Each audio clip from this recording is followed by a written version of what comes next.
Welcome to Ickworth and this special exhibition by local artist Les Bicknell with support from Commissions East, the Arts Council England East and the National Trust. Before we begin, let me tell you a little bit about how this whole thing works. There are 3 pieces on show here today, and to find them you'll have to use the map. One work can be seen right here in the car park, although you'll also see it in many other places across the grounds. Another work is in the Italian garden, by the house itself, and one is down by the lake. When you get to these places, you'll see a sign with the Audio Tour logo and a number. Just key the number into the keypad on this machine and you'll hear the relevant commentary. The number is also on your map. You'll be offered the chance to listen to extra commentaries as well. You can access the stops in any order. Just look at the map and off you go. I hope you enjoy it. The Italian garden. As you stand here on the terrace looking down into the garden, it's a bit hard to see what's going on. The air in the garden is a sort of soupy, cloudy brown, and it's rather as though we were staring into a fish tank that hadn't had its water changed for a long time. But if you look for long enough, you'll see the odd flicker of colour and movement. If you're very lucky, you might even see a brief flash of a figure moving through the soup. And if you do, almost certainly the figure will be dressed in the costume of an earlier time. So, what's going on here? It's very confusing to look at, but the idea is simple enough. Hidden under the bushes around the garden is a large battery of projectors, and these are projecting holograms, thousands and thousands of them, into the same space, thickening the air with their different images. In this work, Les Bicknell decided to attempt to create a hologram of everyone who'd ever been in the garden and to project them here. It's a bit as though the Day of Judgment has arrived here at Ickworth, and all the souls of the departed have returned to the garden where they once strolled or laboured. In order to create this piece, teams of researchers were set to work to create the figures. They couldn't, of course, find out exactly who has been here. Some individuals were known. Obviously, there were records of the family who owned the house over the last couple of centuries, and of their guests. Less easy to find were details of the people who worked here, and they had to be built up by guesswork and reference to generic images. But after some very hard work, using all the records they could find, together with photographs and pictures, the team devised a huge cast of characters to build as holograms. Life-size figures, correct, so far as is humanly possible, in every detail. Enormous amounts of time and dedication were spent on this program by the researchers and hologram developers. If you'd like to hear an interview with one of the team, just press the green button. You helped set up this piece? That's right. We all worked on this project for 3 years. There were nearly 40 of us involved in the work, so if you like, that's 120 years of work. More than a lifetime. And what did you do? I was a hologram builder. Not the actual programming, but the design of the figures. I did gardeners mostly. Obviously, the gardeners constitute by far the largest class of people who were in the garden. We used old records to find out who was working here. Diaries, letters, newspapers, reminiscence groups. Then we decide how to recreate them. What age, the clothes they wore, hats, beards, everything. Sometimes we'd have a photo of someone, but of course the further back you go, the less chance of that there is. Some people were just a name, and we had to guess what they looked like and take it from old paintings and so on. But every hologram we built had to be utterly lifelike, down to the last buttonhole. Oh, it's an amazing achievement. Well, it would have been. What we didn't know, what nobody knew actually, was that they would all be projected together all at once. We thought, stupidly, that the holograms would actually be projected in order, or one after another, or at least separately in some way, not all at once. It was only when we came to the opening, after Bicknell had programmed the projector software himself, that we realised all our work was going to be turned into soup. And you weren't happy about it? Some of us wanted to lynch Mr. Bicknell right then and there.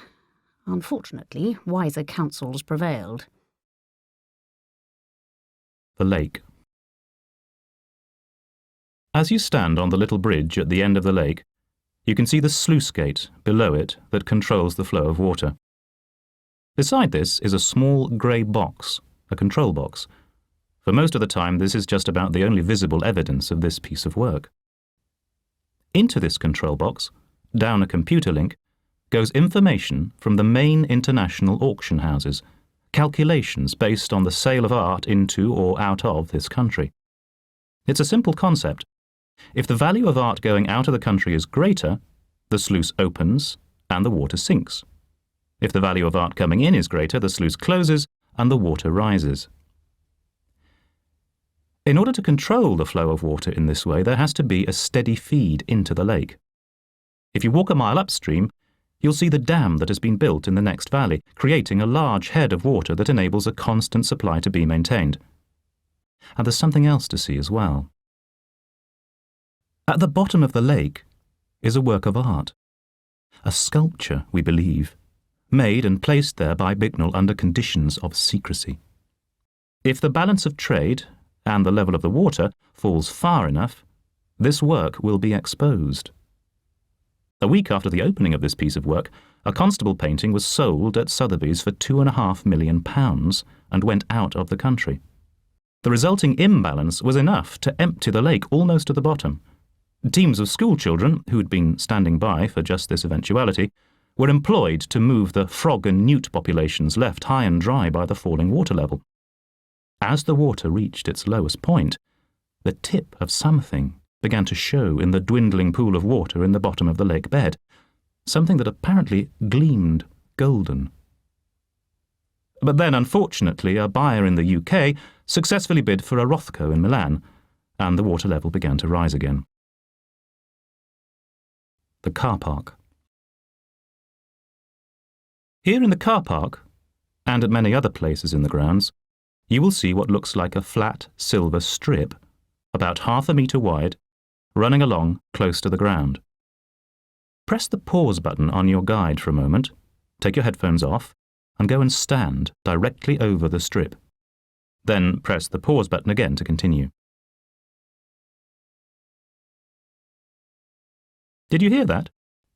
If you stood over the silver strip, you should have been able to hear sound. Highly directed sound, using the latest technology, projected upwards from the ground like a wall of sound, and audible only over the strip itself. Here in the car park, that sound is by the composer Ankara Bang. There are 4 of these silver strips, and they run in roughly concentric circles round the estate. If you look at your map, you'll see them marked there. This is because they follow the boundaries of the estate as it grew over time. The smallest circle marks the extent of the 14th century farmstead that stood on this site. The largest runs right round the furthest boundaries of the estate as it now stands. If you'd like to hear more about these boundaries and the music they play, press the green button. The boundaries. Each of these 4 strips projects a different sound, relating in some way to the period each marks. Bicknell has collaborated with 4 very different individuals, each commissioned to create and produce appropriate sounds for the different boundaries. The smallest, 14th century boundary, projects sounds by DJ Maygrim, who has concocted music that includes found sound, mock medieval effects, and his trademark Viennese downbeat. The next boundary is this one through the car park, marking the growth of the estate at the end of the 16th century. For this boundary, the composer Ankara Bang has taken the 2 traditions of Italian opera and the 16th century English drinking song to create a unique musical fusion. The 3rd strip marks a boundary from the 1690s, and the music it plays is a programme of contemporary English composers, including Purcell and Arne, played on period instruments by Tristram Homley's Orchestra of the English Restoration. The last, widest boundary, which dates from the middle of the 20th century, plays music chosen by the artist Ivo Joch.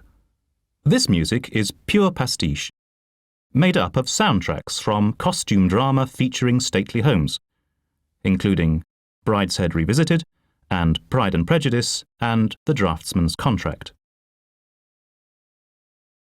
In the normal course of events, the audio tour would now offer you a chance to listen to excerpts from these musical commissions, but it might not surprise you to learn that no such music actually exists. If instead you would like to hear what this whole thing is really about, press the green button. Hello, my name is Les Bicknell, and I think it's about time I had a go at providing an explanation for what you've been listening to. This audio tour is a collaboration between myself and the writer Robin Brooks. I wanted to use his experience of writing audio tour scripts for conventional exhibitions to explore a new way of presenting art, to raise questions about the act of creativity, the notion of the creative act itself and its relationship to the object. The audio tour describes works that do not exist, except in my imagination, and now, hopefully, yours. A creative act is commonly understood to be the act of making something in the real world, like a statue or a painting.